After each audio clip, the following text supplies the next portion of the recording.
First guest this morning on the Morning Blend is a favorite. She just happens to be a 5-time Olympic gold medalist. You know her. Just happens. We're thrilled to welcome Bonnie Blair back to the Yellow Couch. Good morning. Yeah, nice to see you. Thanks for having me back. Summer? Oh, great. Like, now that summer finally got here after a while. It seemed like it took a while, huh? Are you already in the back to school mode, or will that? No, I saw an ad and I'm like, back to school. It's rude, like, isn't it? No. And then, but some schools do go back kind of mid-August, so it's really not that far away when you look at it. Yeah. I saw you kind of motioning. You were thinking about an item that you would potentially grab. Take my medals with me.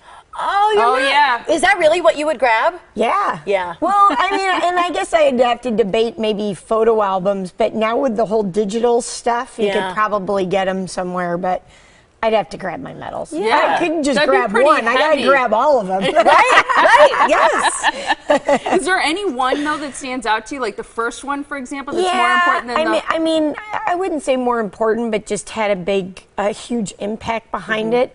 Having to do something for the very first time is pretty powerful.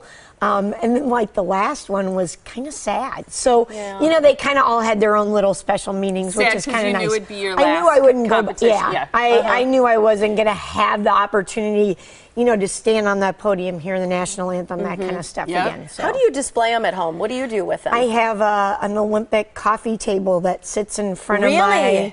Yeah, so it's shaped in the Olympic rings. It's 3 rings on top. That is cool. That's cool. Is that something you had made? Maybe I should just take the whole table. Yeah, take the table. Or you take the whole table. Yeah. So no, it was made for me by a friend. That is really cool. That's really Very neat. cool. One of a kind. Something to see for sure. Yeah, you're here talking about something coming up too, because you're involved in this walk. It's called the Liver Life Walk. This isn't your first experience either with this organization. This is one you've supported for a long time. Yeah, I've been doing some things with the Liver Foundation for quite a while, and the walk is coming up not this Saturday, but next Saturday, August 1st.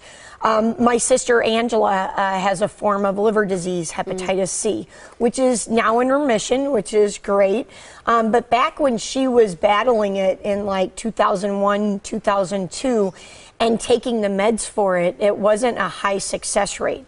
But they've come a long way, and you know, you're even seeing pictures and commercials on TV for Hep C and things like that. So they really have come a long way. So it's nice to be involved with something that you can really see is making some progress. Yeah, that is nice, because a lot of times you can be involved, and you're like, oh, I just want them to I want that result. Yeah, and this one you're really getting that. I think they've really made some strides. Yeah, so it's August 1st. You're going to be there. August 1st at Veterans Park. Registration is at 8:30, or you can go online, liverfoundation.org/Walk Milwaukee, I think it is. And you can register ahead of time or come the day of. And hopefully it'll be a great summer day with the sun out. And, you know, come support it. You know, a lot of the money's raised. It's, you know, for education. It's to help find a cure. It's to advocate all different things to help those that are suffering from liver disease. Well, we want to switch gears a little bit and play some fun questions with you. Oh, God. How do you feel about that? She's like, I'm I thought the fun question was over with. Yeah, the fire thing. Yeah. I always wondered this about athletes, especially who've achieved a certain amount of success like you have. Is there any athlete now or when you were competing that you were sort of starstruck by? I don't know if starstruck by, but I think you have maybe a greater level of appreciation for what a lot of the athletes are going through. You know, like for instance, what's kind of fresh in my mind is just the golf, the British Open that happened this last weekend, and there was one delay and another delay. And, you know, my event, my 500 was like 38, 39 seconds.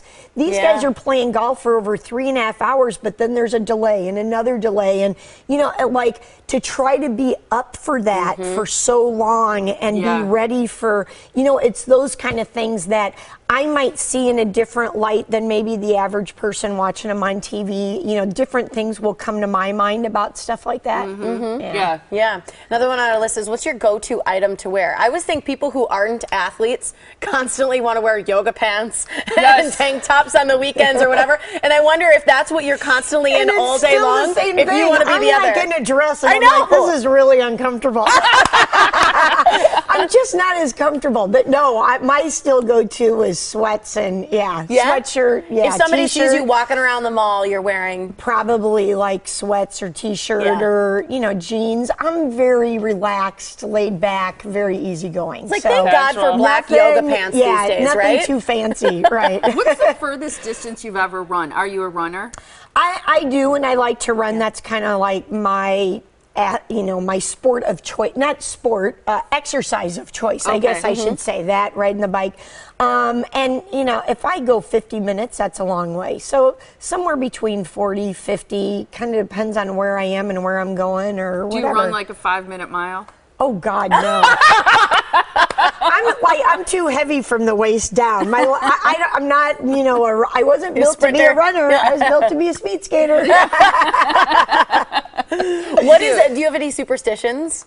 Either when you were competing or still now? Not really now, but I always ate a peanut butter and jelly sandwich before I raced. As No long as way. the race wasn't at like 8 o'clock in the morning, which sometimes we had. But how long before you would compete? I mean, it kind of depended, but probably 3 hours, because you'd probably get there about 2 hours before you race or something like that. What kind of jelly? Yeah, I know. Grape, apples, strawberry. Well, probably strawberry and then Skippy Super Chunk.